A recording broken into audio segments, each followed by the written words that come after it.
News first channel ವೀಕ್ಷಕರಿಗೆ ಭವಿಷ್ಯ ಈ ದಿನ ಕಾರ್ಯಕ್ರಮಕ್ಕೆ ಸ್ವಾಗತ.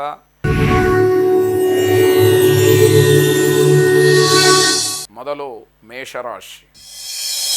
ಮೇಷರಾಶಿಯವರಿಗೆ ಮನಸ್ಸಿಗೆ ಏನೋ ಒಂದು ರೀತಿಯ ಅತೃಪ್ತಿ.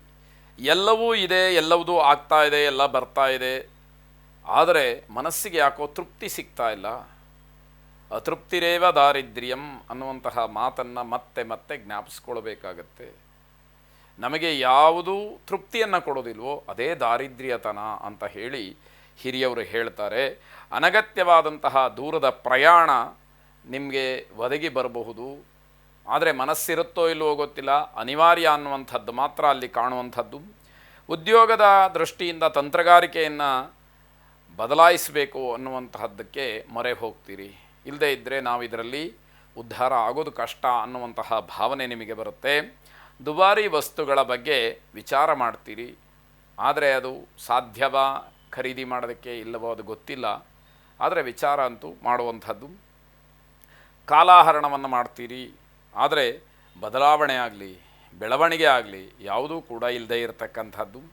ಸರಿಯಾದಂತಹ ನಿಲುವಿಗೆ ಮನಸ್ಸೇ ಕಾರಣ ಅನ್ನುವಂಥದ್ದನ್ನು ತಿಳ್ಕೊಳ್ಬೇಕು. ಮನಯೇವ ಮನುಷ್ಯಾಣಂ ಕಾರಣಂ ಬಂಧಮೋಕ್ಷಯೋ ಎಂಬುದಾಗಿ ಹಿರಿಯರು ಹೇಳಿಬಿಟ್ಟಿದ್ದಾರೆ. ಆದರೆ ಆ ಮನಸ್ಸು ಸ್ಥಿರವಾಗಿದ್ದರೆ ಸರಿಯಾದಂತಹ ನಿರ್ಧಾರಗಳಿಗೆ ಅವಕಾಶಗಳಾಗತ್ತೆ. ಆಂಜನೇಯ ಸ್ವಾಮಿಯ ಪ್ರಾರ್ಥನೆಯನ್ನು ಮಾಡಿ ಆಂಜನೇಯನಂತೆ ಸರಿಯಾದಂತಹ ದೃಢವಾದಂತಹ ನಿರ್ಧಾರವನ್ನು ಜೀವನದಲ್ಲಿ ಮಾಡಿ ಯಶಸ್ಸನ್ನು ಕಂಡುಕೊಳ್ಳಿ. ಶುಭವಾಗಿ. ವೃಷಭ ರಾಶಿ.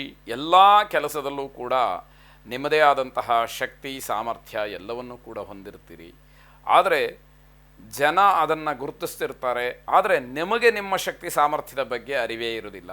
ನಾನು ಇಷ್ಟೆಲ್ಲ ಕೆಲಸಗಳನ್ನು ಮಾಡಬಲ್ಲನ ಅನ್ನುವಂತಹದ್ದು ನಿಮಗೆ ಅನುಮಾನವಾಗಿ ಕಾಣಬಹುದು. ಆಪತ್ತಿನಲ್ಲಿರ್ತಕ್ಕಂಥವರಿಗೆ ಯೋಗ್ಯರಿಗೆ ಸಹಾಯವನ್ನು ಮಾಡಿ ಅನ್ನುವಂಥದ್ದು ನಿಮ್ಮ ಅನುಭವಕ್ಕೆ ಪ್ರತಿಯೊಂದು ಕೂಡ ಬರುವಂಥದ್ದು. ಅದರಲ್ಲಿ ಸರಿ ತಪ್ಪುಗಳ ವಿವೇಚನೆ ನಿಮ್ಮ ಅನುಭವಕ್ಕೆ ಬಂದಾಗ ಯೋಗ್ಯವಾದ್ದನ್ನು ಆಯ್ಕೆ ಮಾಡಿಕೊಳ್ತಕ್ಕಂಥದ್ದು ಬಹಳ ಮುಖ್ಯವಾಗತ್ತೆ.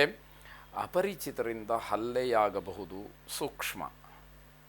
ಎಲ್ಲರಿಗೂ ಆಗೇ ಬಿಡುತ್ತೆ, ಏನೋ ತೊಂದರೆ ಆಗುತ್ತೆ, ಮನೆ ಒಳಗಡೆ ಇರ್ತೀನಿ ಅನ್ನುವಂಥದ್ದೇನು ಬೇಡ.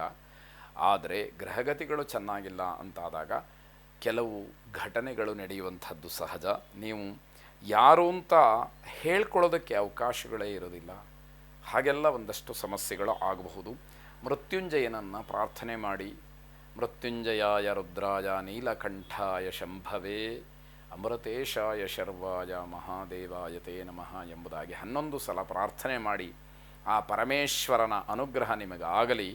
ಶುಭವಾಗಿ. ಮಿಥುನ ರಾಶಿ. ಯಾವುದೋ ಜಾಹೀರಾತನ್ನು ನೋಡಿ ಶ್ರೀಮಂತ ವ್ಯಕ್ತಿಯನ್ನು ಗಮನಿಸಿ ಹಣ ಹೂಡಿಕೆಯನ್ನು ಮಾಡಿ ನಾನು ಕೂಡ ಕೋಟ್ಯಧಿಪತಿ ಆಗ್ತೀನಿ ಎನ್ನುವಂತಹ ಭ್ರಮೆ ಬೇಡ. ಮನಸ್ಸಿನಲ್ಲಿ ಇಂತಹ ವಿಚಾರ ಬಹಳ ಬೇಗ ಹಾದು ಹೋಗಿಬಿಡುತ್ತೆ. ಅದೇ ಸತ್ಯ ಅನ್ನುವ ನಿಲುವಿಗೆ ಬಹಳ ಬೇಗ ಬರುವ ಹಾಗಾಗತ್ತೆ. ಅಂತಹ ಪ್ರಚೋದನೆಗಳು ಬೇಡ ಅಂತ ಹೇಳಿ ಅರ್ಥ. ನಿಮ್ಮ ಜೀವನ ಶೈಲಿಯಲ್ಲಿ ಸ್ವಲ್ಪ ಬದಲಾವಣೆಯನ್ನು ಮಾಡಿಕೊಳ್ಳಿ. ನೋಡಿದ್ದೆಲ್ಲ ಸತ್ಯ ಅನ್ನುವಂತಹ ಭ್ರಮೆ ಖಂಡಿತವಾಗಿ ಬೇಡ. ನೀವಾಗಿರಬೇಕು, ಬೇರೆಯವರಿಗೆ ನಿಮ್ಮನ್ನು ಹೋಲಿಕೆ ಮಾಡಿಕೊಳ್ಳಬಾರದು ಅನ್ನುವಂಥದ್ದು. ವ್ಯವಹಾರವನ್ನು ಬೇರೆಯವರಿಗೆ ಹೋಲಿಕೆ ಮಾಡಬೇಡಿ. ಅವರದ್ದು ಅವರಿಗೆ, ನಿಮ್ಮದು ನಿಮಗೆ. ನೀವು ಹೂಡಿಕೆ ಮಾಡಿದಂತಹ ಹಣವಾಗಲಿ ನಿಮ್ಮ ವ್ಯವಹಾರವಾಗಲಿ ನಷ್ಟ ಆಗದೇ ಇರೋ ಹಾಗೆ ನೀವು ನೋಡ್ಕೊಳ್ಬೇಕಾದಂಥದ್ದು ಮುಖ್ಯ, ಮೊದಲನೇದು. ಆನಂತರದಲ್ಲಿ ಲಾಭದ ವಿಷಯವನ್ನು ಚಿಂತನೆ ಮಾಡಿ ದುರ್ಗಾ ಪರಮೇಶ್ವರಿಯನ್ನು ಪ್ರಾರ್ಥನೆ ಮಾಡಿ. ದುರ್ಗಾರ್ತಿ ಶಮನಿ, ದುರ್ಗಾಪದ್ವಿ ನಿವಾರಿಣಿ, ದುರ್ಗಮಚ್ಛೇದಿನಿ, ದುರ್ಗ ಸಾಧಿನಿ, ದುರ್ಗನಾಶಿನಿ ಎಂಬತಕ್ಕಂತಹ ಮಂತ್ರವನ್ನು 28 ಸಲ ಹೇಳ್ಕೊಳ್ಳಿ. ಯಾವುದೇ ರೀತಿಯ ದುರ್ಗಮಗಳಿದ್ದರೂ ಕೂಡ ಅವೆಲ್ಲವನ್ನು ದುರ್ಗಾ ಪರಮೇಶ್ವರಿ ಜಗನ್ಮಾತೆ ನಿವಾರಣೆ ಮಾಡಲಿ. ಶುಭವಾಗಿ. ಕರ್ಕಾಟಕ ರಾಶಿ. ಆರೋಗ್ಯದ ದೃಷ್ಟಿಯಿಂದ ಸ್ವಲ್ಪ ಗಮನವನ್ನು ಕೊಡಿ. ನರ ಅಥವಾ ಮೂಳೆಗೆ ಸಂಬಂಧಪಟ್ಟ ಹಾಗೆ ಆಗುವ ಸೂಚನೆಗಳು ಹೆಚ್ಚಾಗಿದೆ. ಅದನ್ನು ಅನುಭವಿಸಬೇಕಾದಂಥದ್ದಿದೆ. ಯಾವುದೇ ವಿಚಾರದಲ್ಲಿ ತಾತ್ಸಾರವನ್ನು ಮಾಡಬೇಡಿ. ಯಾವ ವಿಷಯದಲ್ಲಿ ನೀವು ತಾತ್ಸಾರವನ್ನು ಮಾಡ್ತೀರೋ ಆ ವಿಷಯದಲ್ಲಿ ತೊಂದರೆ ಆಗುವಂಥದ್ದಿದೆ. ಹಳೆಯ ನೋವುಗಳು ಇರುವಂಥವ್ರಿಗೆ ಈ ದಿವಸ ಬಹಳ ಕಷ್ಟವಾಗ್ತಕ್ಕಂಥದ್ದು. ಕಾನೂನಾತ್ಮಕವಾದಂತಹ ವಿಚಾರಗಳ ಎದುರಾದರೆ ಈ ದಿವಸ ಸುಮ್ಮನೆ ಇದ್ದು ಬಿಡಿ, ನನಗೇನೋ ಗೊತ್ತು, ನಾನು ಯಾರ ಹತ್ರನೋ ಹೇಳಿಸ್ತೀನಿ, ಇದು ಯಾವುದೂ ಕೂಡ ನಡೆಯುವಂಥದ್ದಾಗೋದಿಲ್ಲ. ಸುಮ್ಮನಿರುವಂಥದ್ದು ಒಳ್ಳೆಯದು. ಕಾನೂನಾತ್ಮಕವಾದಂತಹ ಹೋರಾಟವನ್ನು ನೀವು ಪ್ರಾರಂಭ ಮಾಡಿದರೆ ಈ ದಿವಸ ಅಪಜಯವೇ ಸರಿ ಅನ್ನುವಂಥದ್ದು. ಆತುರವಾದಂತಹ ನಿರ್ಧಾರಗಳು ಬೇಡ.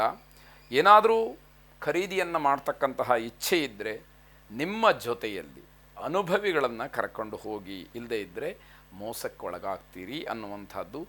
ಅಂಬಾಭವಾನಿಯನ್ನು ಪ್ರಾರ್ಥನೆ ಮಾಡಿ ಆ ಜಗನ್ಮಾತೆಯ ಅನುಗ್ರಹ ಸದಾ ನಿಮ್ಮನ್ನು ರಕ್ಷಣೆ ಮಾಡಲಿ ಅನ್ನುವಂಥದ್ದು ಶುಭವಾಗಿ.